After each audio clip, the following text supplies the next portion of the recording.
بەڕێزان بەردەوامین گفتوگۆکین لەبارەی قەیرانی وزە و سوتەمەنی لە هەرێمی کوردستان بۆچی سەریاڵدا چۆن چارەسەر دەکرێت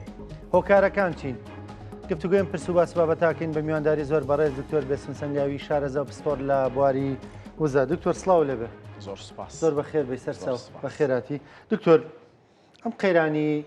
وزەیە بە گشتی و بەتایبەت بنزین بۆ سەری هەڵدا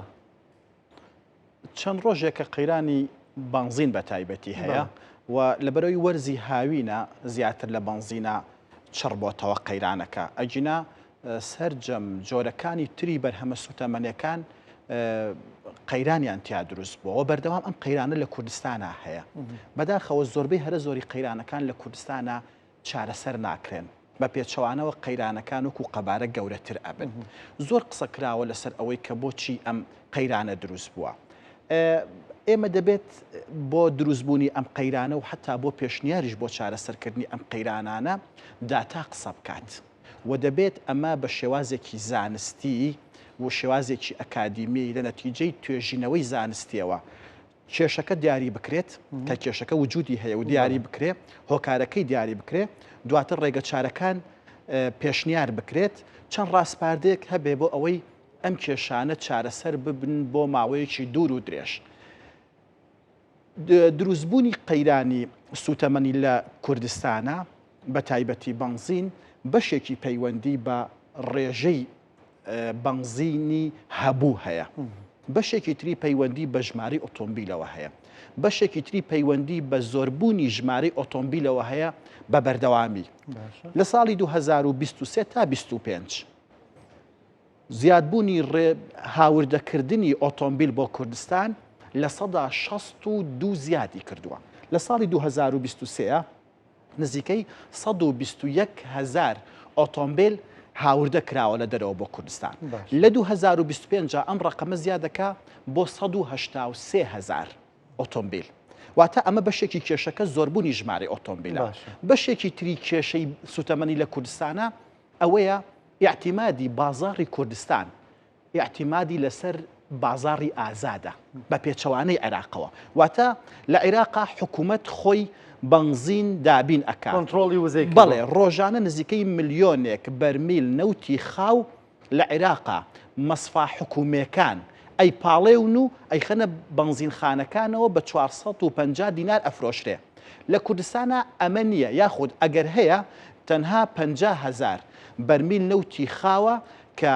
لە ڕێکەوتنەکەی نێوان هەردوو حکوومەتی هەرێم و حکوومەتی عێراق لە ساڵی ڕابردوو لە مانگی نۆدەیە لەگەڵ کۆمپانیاکانە کە کرا و جارێکی تر هەناردەکردی نەوتی کوردستان دەستی پێکردەوە و لەسەر بڕی 50,000 بەرمیل نەوتی خاو ڕێکەوتن کە گل بدرێتەوە بپاڵێورێت و ناوی بنزینی پاڵپشتیکارە کە جارێ ئەم ڕقەمە بۆ خۆی ڕقەمێکی زۆر هەڵەیە بە مقارنە بە ئەو ڕێژە ئۆتۆمبیلەی کە لە کوردستانە هەیە لە کوردستانە 920,000 ئۆتۆمبیل بەس لە پارێزگای هەولێرا هەیە 700,000 ئۆتۆمبیل بەس لە پارێزگای سلەیمانیا هەیە واتە کوردستان 1,100,000 بۆ 1,200,000 ئۆتۆمبیل لە کوردستانە هەیە لە عێراقا نزیکەی 9 ملیۆن ئۆتۆمبیل و شتێ زیاتر هەیە لە دوای بەغا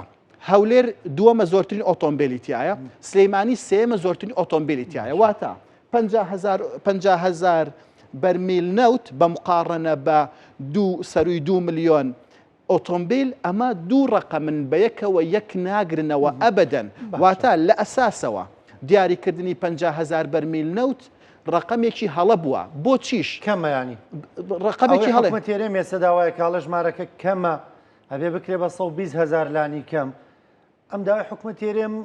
ینی داوایکی منطقیە تۆ بە ژمارە قساڵێ تۆ ناتوی لێرە دیفاع لە حکومە تێرێم کیان بەغدا بکەیت تۆ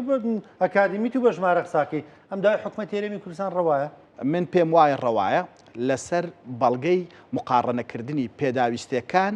بە ژماری دانیشتوان دەبێت هەموو خزمەت گوزارەکان بە سوتەمەنیشەوە لە عێراقەوە لەسەر ئەساسی ژمارەی دانیشتوان دابش بکرێ بەپێی دوای بەغدا بدرێ بێرە یان ئایا لێرە ئەوەسایە نرخێکی جیاواز بێت ئەزانی جارێ بە بنزینی بازرگانی و یاخود بەم 50,000 بەرمیل نەوتە خاوە ناتوانرێت بە نرخی بەغدا بنزین دابین ئەوە بکرێت بەڵام 450ەکە بەڵێ بەڵام وەزیر دوێنێ لە دوانی داوا دەڵێ ئێمە ئەو 50,000 بەرمیلە ئەگەر حکومەت هێرم ناوێ ئێمە خۆمان بە نرخی پاڵپشتی کرا و بنزین هێرم دابینەکەین. ئێستا قسە لەسەر ئەوەش ئەەکەین با ئەوەی ژماری دانیشتوانەکە مقارنە بکەین. باشە. عێراق نزیکەی 42 میلیۆن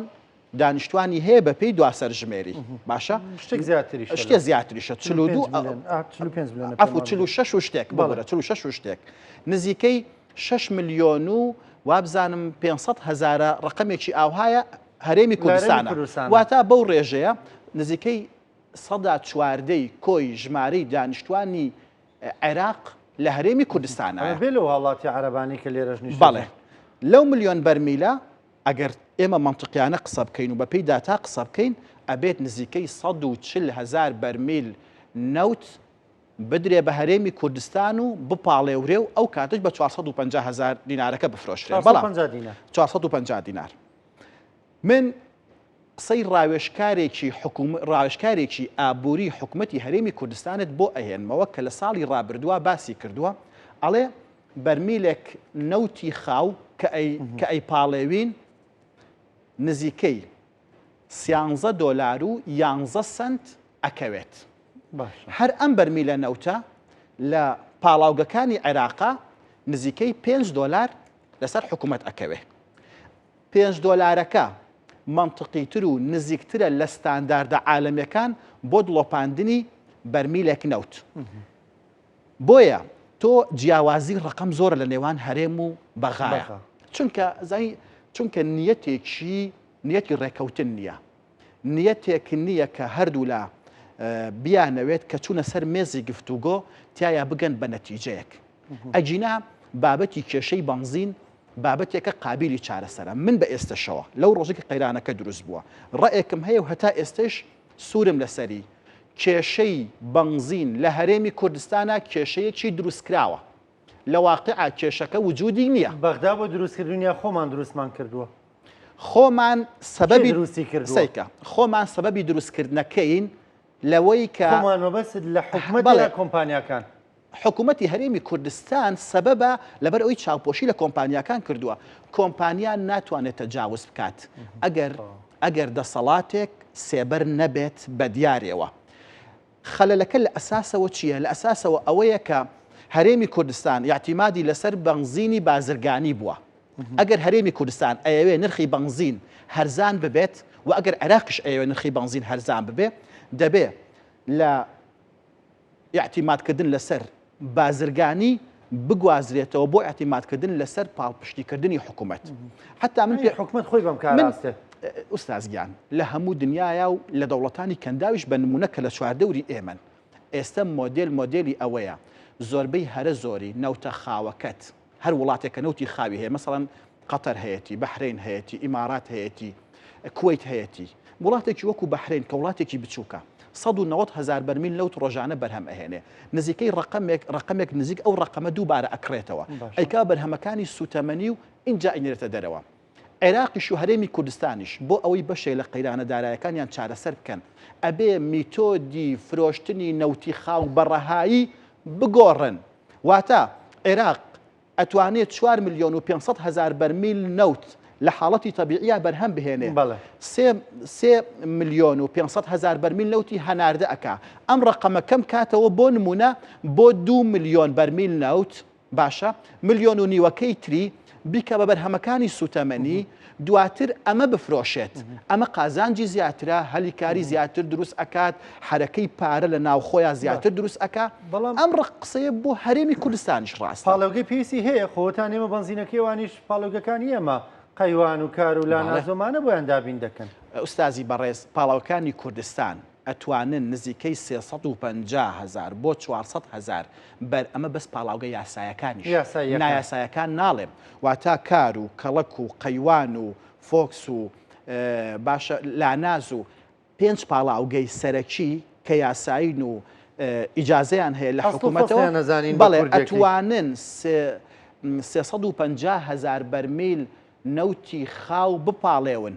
حتا من پێشنیارێکم کردووە ئەگەر 300,000 بەرمیل نەوت بپاڵێورێت بە مەرجێک حکوومەتی هەرێمی کوردستان و حکوومەتی بەغا ڕێ بکەون دوو نمونەی نەوتم هێناوە نمونەیەکی نەوتی قورسی کوردستانم هێناوە نمونەیەکی نەوتی سووکم هێناوە چونکە ئەم نمونونەکانی نەوت بڕیار ئەدەن لەسەر ئەوەی چەندێک مشتەقاتەکان لێبەرهەم دێت هاتووم ئەڵێم 300,000 بەرمیل نەوت لە پاڵاوگەکانی کوردستانە بپاڵێورێت نزیکەی 12,640,000 لیتر بنزین بەرهەم دێت ئەگەر 126.5 بەرمیلە نەوتەکە بکرێ بە بنزین کوردستان نزیکەی 6 ملیۆن لیتر بنزینی پێویستە بۆ پێداویستی ناوخۆ ئەو کاتە ئەتوانرێت 6 ملیۆن و 640,000ەکەی تری بفرۆشرێت بە دەرەوە بە نرخی بازرگانی بۆ نمونە بە 1600 دینار بفرۆشێ بە بازرگان بیبا بۆ تورکیا بیبا بۆ ئەردەن بیبا بۆ هەر وڵاتێکی کاتە خۆمان ببینە بەڵێ هەناردەکار ئەمە حرەکە اقتصادی دروست ئەکا ئەمە ژێرخان دروست ئەکا ئەمە پێی ئەوترێت پیشەسازی نەوت دکتۆر ئێستا ینی وەکو دەڵێ بەغدا تۆپەکەیڵاوەتە ساحی حکوومەتی هەرێمی کوردستان دەڵێ و 50,000 بەرمیل نەوتەش مەبڕن ینی سەبەستە 50,000 بەرمیل نەوتەمان بەدەستەوەمەوە دەڵێ ئەوەش مەبڕن لە کۆی گشتی نەوتەکە ئەویش بدەن بە من بنزینتان بۆ نێرم بەغدا دەتوانێت ئەمە بکە یانەرەوەی شەقامی کوردی پێ زیاتر نیگەرانترەکە لە حکوومەتێرە بەغداد مقاوماتی چارەسەرکردنی ئەم کێشەیە هەیە هەیەی باڵێ وەکو حکوومەت لەبەر ئەوەی کەمیەی نەوت هەیە مەسفای حکومی و غیرە حکومیش هەیە حتا ئەتوانێت لەو سینناریۆیە ئەگەر حکوومەتی هەرێمی کوردستان 50,000 بەرمیل نەوتەکە تەسلیمی بەغا بکاتەوە بەغا بێت لەگەڵ ئەو مەسفا ئاهلیانی کە لە کوردستانە هەیە ڕێکەوتنێک بکات چۆن ئەوەی کە ئێستا قەیوان و کار خۆ بنزین ئەپاڵێون و ئەینێرن بۆ کەرکک و بۆ مووسڵ هەر ئەو بنزینەیە ئەفرۆشتێ بە 450 بە کواوتێکی زۆر باشیش ئەفرۆشتێ واتە ئەتوانن عقد لەگەڵ ئەم پاڵاوگە ئەهلیانەیە بکەن چۆن لەگەڵ هەرێمی کوردستان بۆ گواستنەوەی نەوت بە بۆڕی لەگەڵ خۆبۆڕی گواستنەوەی نەوت لە هەرێمی کوردستانە ئەهلیە هین کۆمپانیایە جیاواز لەوەی عێراق بۆ ئەمەش ئەتوانرێت ئەم کێشەیە چارەسەر بکرێت من تەسەورم وایە بەس ئەوە حەلە ئەجینا حەلیانی چی ئەگەر بێن حکوومەتی هەرێم بە تۆ بڵێوکو پسپۆرێک چیان پێڵێ یانی بۆ من ئێستا چی بکەن من ڕەئەم وایە حکوومەتی عێراق و حکوومەتی هەرێمی کوردستان بۆ بەرژەوەندی هەردوو لاو بۆ بەرژەوەندی خەڵکە کەشیان کەڵێم بۆ هەردوولا واتە بۆ بەدەستهێنانی پارەیەکی زیاتر حکوومەتی هەرێم و حکوومەتی عێراق بێن ڕێکەوتنێکی نوێ بکەن لە بابەتی سوتەمەنی لە جیاتی ئەوەی زۆر تەرکیزیان لەسەر هەناردەکردنی نەوتی کوردستان بێ بە بۆڕی بۆ بەندەری جەیهان و بە خاوی بیفرۆشن بەس بە مەرجێ بارودۆخی ئەمنی هێور بێتەوە کوردستان بگەڕێتەوە بۆ ئەو نزیک ئەو ڕێژەیە کە لە ڕابردووە نەوتی بەرهەمەهێنا 300,000 بەرمیل نەوت لە کوردستانە بپاڵێورێت باشە ئەو 300,000 بەرمیل نەوتە ئەوە بابەتی بنزینەکەمان باس کرد کە ئەتوانرێت 6 ملیۆن و 640,000 لیتر زیادەی هەبێ و بفرۆشرێت لە بابەتی نەوتی سپیا چکە چەندمانێکی تر زستان دێت و کێشەکە هەیە بەس هەستی پێناڵێ هەیە لە سەرەتاوتر ینی کێشەی وزەیە بەزەوەی ئێمە ڕەنگە بۆ غاز ئێستا هاوینە پێویستمان نەبێ نەوت هاوینە پێویستمان نەبێ 4 ڕۆژتر سار و سەرما بێ ئێستا لەم خەڵک نایزانێ بەرمیلێک 250,000 زیاترەکە لە بازاڕ هەر ئەو 300,000 بەرمیل نەوتە خاوە بۆ نەوتی سپی ئەتوانرێت ڕۆژانە 52,000 بەرمیل نەوتی سپی بپاڵێورێت من هاتووم ئەم ڕقەمەم لەگەڵ دانیشتوانی کوردستانە بەراورد کردووە لە 700 زیادی ئەبێت ئەگەر بێت و هەر خێزانێک لە کوردستانە 1,200,000 بۆ 1,300,000 خێزان لە کوردستانە هەیە 400 لیتر نەوتی سپیشی بدرێتێ هێشتا کە قەت نایدرێت کە ئەبێتە یەک لەسەر حوتی ئەو نەوتە سپێی کە بەرهەم هاتووە باشە دکتۆر ینی ئەمێ لەسەر ئەمانی کەمێک بۆستین ئەو داوای بەغدا پێ دوای هەرێمی کوردستان پی ڕازی بێت لە قازانجێتی خەڵکەمی دەڵێ بۆ 50,000 بەرمیلەکە نادا بە بەغدا و ئەم بەڵایە لە کۆڵی خۆی بکاتەوە تا تۆشەڵی ئەو دەڵێت ئەو کاتە وەکو دەڵێ 50کین بە چاویاڵین بنزینی خەڵکیش بنێرە ئێستا 50,000 بەرمیلە پێویستیمان پڕکاتەوە بۆ بە کێشەش بۆمان بەغداڵە خۆتان حەلیکەنەوە تا من خۆتانم سەر پشت کردووە هەرێم بۆ نایدا بە بەغدا ئوستازی بەڕێز من تەسەورم وایە کێشەی بەڕێوەبردننی نەوت و غاز لە نێوان هەرێم و بەغایە چارەسەر نابێ ئللا دوو حەل هەیە یەکێکیان یاسای نەوت و غاسی عێراق پەسەند بکرێت و عەدالەتێکی تیا بێت هەردوو لاپشکیان هەبێ بابەتێکی تریان کە کێشەی سەرەکی نێوان بەغا و هەولێرە بابەتی جۆری گرێبەستەکانە تۆ ئەزانی ئێستا خەریکە فرۆشتنی نەوت لە ڕێگەی سۆمۆوە نزیک بۆتەوە لە فەشەلی تەواوەتی لە ڕێی سۆمۆ بەڵێ ئێستا 20,000 بەرمیل لەوت هەناردە ئەکرێت ڕۆژانێک هەبوو 450,000 بەرمیل لەوت هەناردە ئەکرا هەرێمی کوردستان بەڵێ خەریکە فەشەلی هێنا خام نییەوەیە کە کۆمپانیەکە ناتوان بەرەمێنان بکەن بەشێکی پەیوەندی بەوە هەیە بەشێکی پەیوەندی بەوە هەیە چ کۆمپانیەکانی بەرهەمهێنەری نەوت چه حکوومەتی هەرێمی کوردستانیش بەو 16 دۆلارەی کە جێگیر کراوە بۆ دەرهێنان و هەناردەکردنی بەرمیلێک نەوت نیگەرانن ڕازینین بە تایبەتی حکوومەتی هەرێمی کوردستان ئێستا لە بابەتی بەڕێوەبردننی نەوتە هیچ ڕۆڵێکی نەماوە لە دوورەوە دانیشتووە سەیرەکە کۆمپانیەکان چەندێک نەوتیان بەرهەمهێنا چەندی هەناردەکرا چەندی فرۆشرا بە چەند فرۆشرا سۆمۆ پارەکەی وەرگرتەوە گەڕانیەوە بۆ خەزێنەی عێراق و لەوێەوە بەو حاڵی گەشتین بەمڕۆ دکتۆر حکوومەت هێرێم خۆی نەوتی دەنار بەغدا خواخوایەوەی بووە مە لای لێ بکەینەوە بچین لەگەڵا ڕێککەبین سەنەوتەکەشی لەژێر دەست دەرێ ناوین وەکو تۆ دەڵی بۆ خۆی ڕاستەخۆ لەگەڵ کۆمپانیەکانە قسە دەکا و گرێ بەس دەکا و حکوومەت هێرێمیش لەو دوورۆ تەماشا دەکە بابەتی عەقدی نەوت و فرۆشتنی نەوت و هەناردەکردنی نەوت بابەتێکی نێودەوڵەتیە کاتێک حکوومەتی هەرێم کەوتە ناو تەڵەکەوە کە بابەتەکە برایە دادگای ناوبژیوانی لەندەن و دادگای پاریس و محکەمەی فیدراڵی بابەتی سەرچاوە سروشتەکان بابەتێکی سیادیە هەر حکوومەتێک هەر کۆمپانیایەک دێت لەگەڵ هەرێمی کوردستانە تەعامل ئەکا ئەم تەعاملێکی کاتیە وەکۆی کە لەگەڵ تورکیایە بینیمان وەک ئەوی کە لە کۆمپانیەکانی نەوتا بینیمان